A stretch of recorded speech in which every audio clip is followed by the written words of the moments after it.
It's an interesting thing. I've been asked so many times throughout my career, how is it that I could go from smoking a pack of cigarettes a day to eventually running across the entire continent of Africa through the Sahara, 7,500 kilometers? And to be perfectly honest with you, it comes down to a very simple thing, making a decision.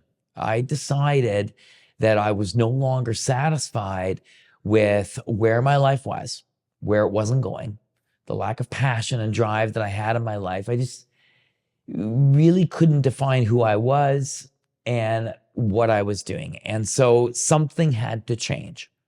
And I'm very fortunate to have a younger brother who was this great adventurer and extreme explorer kind of guy. And this was a time pre-social media where you couldn't just log on and be inspired by somebody. It had to be somebody you saw on TV or read about in a magazine, more or less. But here I had this guy, a real life superhero who I've known my entire life, who was doing extraordinary things, who himself had gone through a life transformation.